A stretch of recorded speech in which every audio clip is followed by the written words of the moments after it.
Hello everyone, good afternoon. This is a wonderfully beautiful Southern Oregon winter day.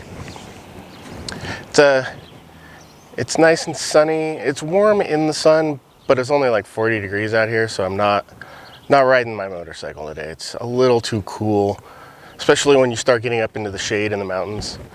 So just kind of taking you through where we've been for the last month.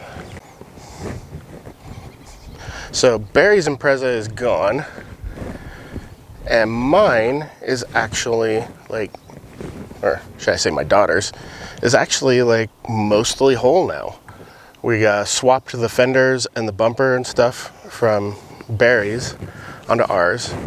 So now that's all complete. We haven't had a bumper on it for, took it off pretty much as soon as we got it because they ran into something and smashed up the whole front end, and the bumpers were all crinkled, and yeah, it's not perfect. You can see there's still a little bit of alignment issues. There's a little bit of gappage on the right side there, but I mean it looks way better than it did before.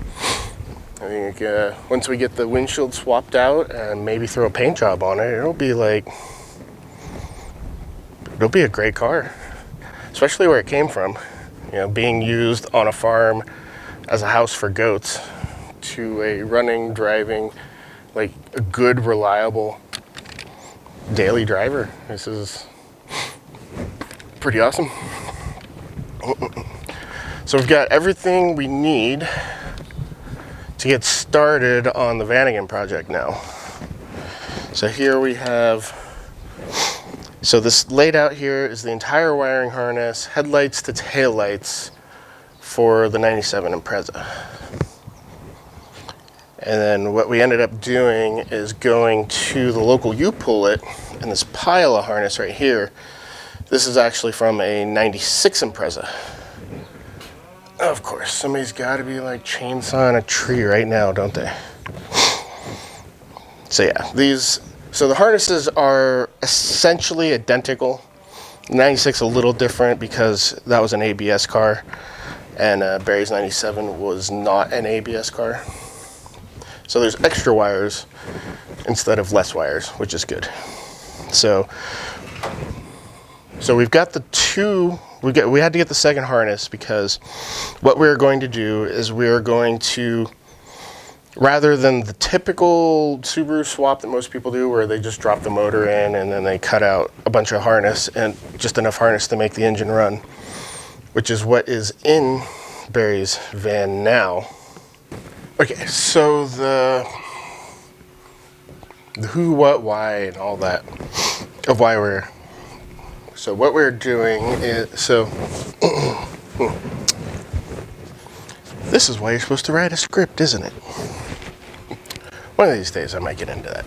But either way, so as Barry's van sits currently, there are essentially 3 electrical systems, 4 really, but 3 for the vehicle itself, not counting the solar setup. So there's one system for the engine that includes the ECU, the harness, and all the ancillary sensors and outputs and whatnot for the engine to run. Then there's the original Vanagon wiring harness, which mostly just runs from the front and the back and does like a power distribution. And then there is the harness that I built at the front of the van that handles stuff like the headlights and the horn and the cooling fan, stuff like that. And so currently, if he has an electrical issue in like Kansas and needs to get it fixed, he's gonna have a hard time either A, finding somebody to even work on it, and then if he does, it's going to be pretty expensive because there's not really an easy way to diagnose or repair it as it is. The other problem is that the engine is an OBD1 setup. So there's not a lot of diagnostic to that. It does flash codes, and the flash codes are kind of hit and miss currently, especially since the way that the whole thing was just cobbled together in the first place before I even got to it. I fixed it as well as I could at the time, but it's not that great. Fixing it would be troublesome at best. And that's if he could find somebody. I mean, for the most part, it would probably be cheaper for him to fly me out to wherever he's broken down and have me fix it than it would be to take it to a standalone shop somewhere and have them work on it. So that's what we're doing here. We have the entire wiring harness, all of the sensors and everything from a 97, so an OBD2 Impreza. And we have headlights to taillights.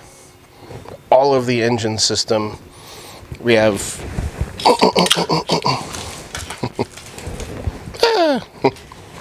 I can't get to it. But I'll throw in a picture right there. So we have an actual OBD2 connector. So any shop, he could roll in anywhere, like AutoZone. You know, if he has a check engine light, he can roll into AutoZone, be like, what's up? They can plug a scanner into it, get a trouble code, and go, okay, this is your problem.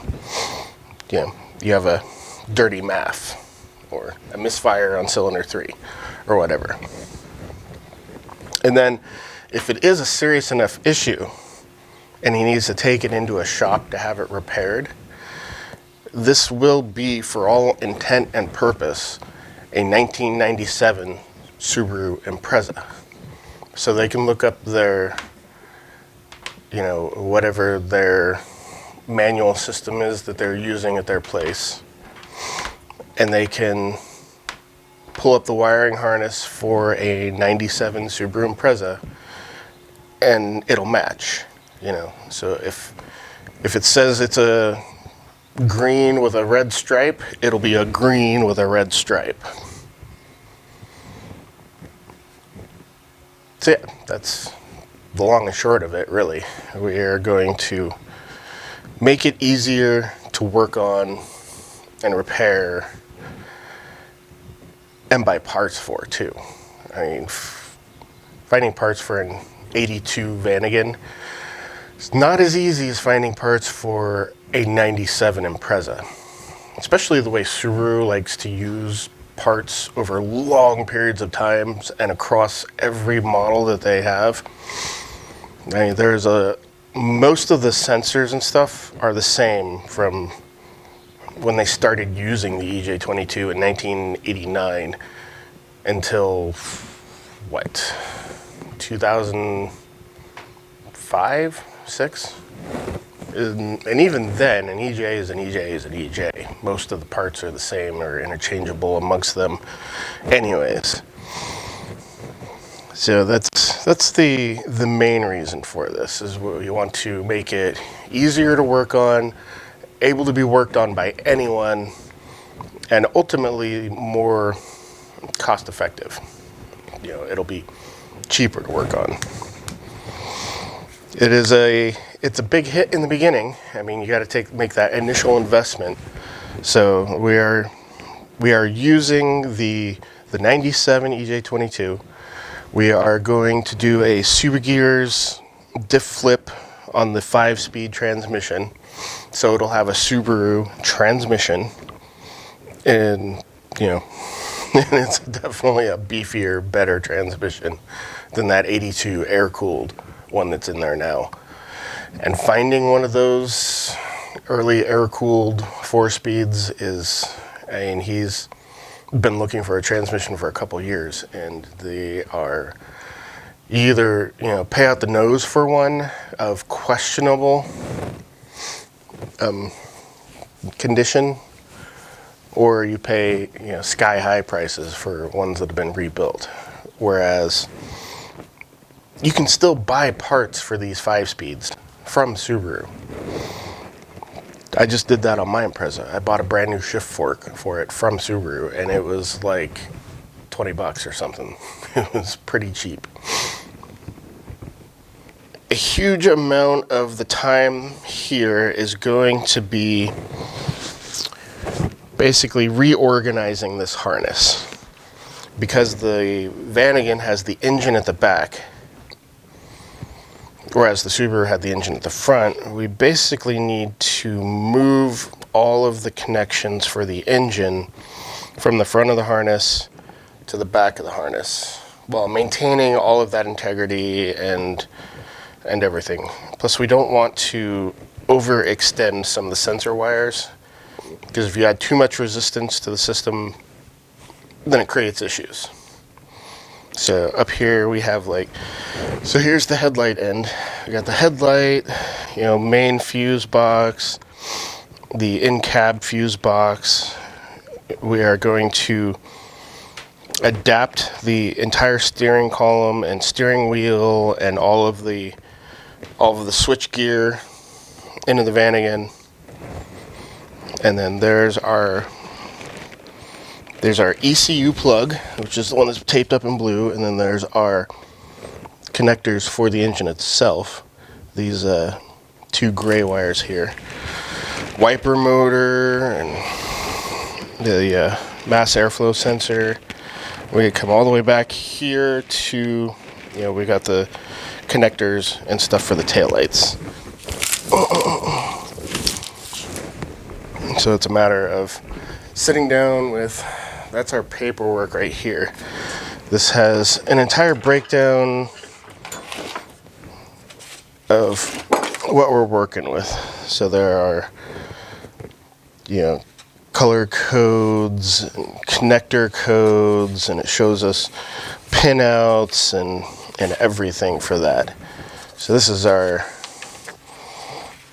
holy grail right here, all this. This is what is going to help us put all this in there. And then we're going to go through this engine. We're going to do a full reseal on it, and new head gaskets and everything. Clean it up, refurbish it. We're going to make it basically like new.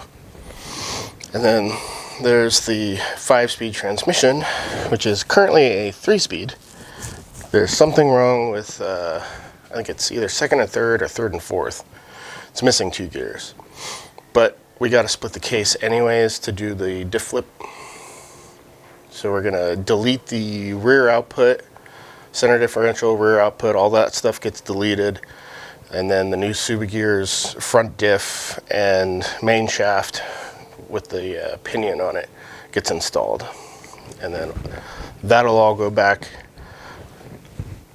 on the engine, and then we'll have adapters that go from the Subaru splines to the Vanagon axles. And then we'll have the Subaru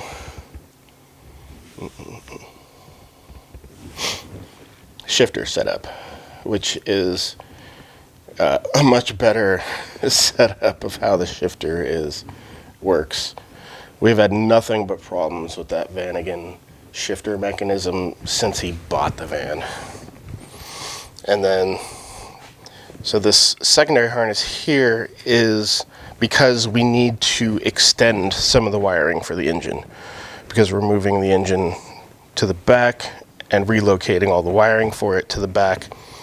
We need to extend wires. So I don't want to use generic wiring to extend it. If it's, if I need to extend,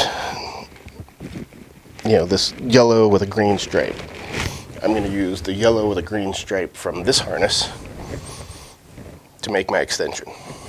So there will be no changes.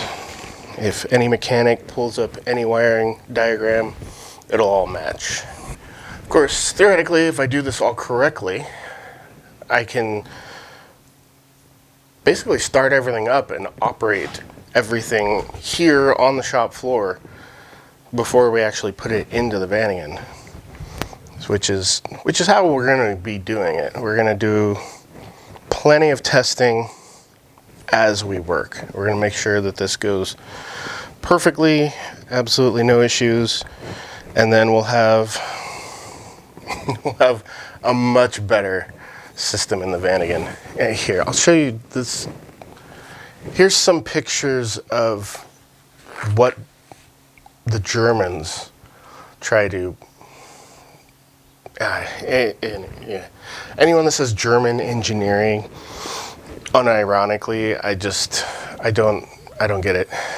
Most of their connectors are just like spade plugs, uninsulated. They're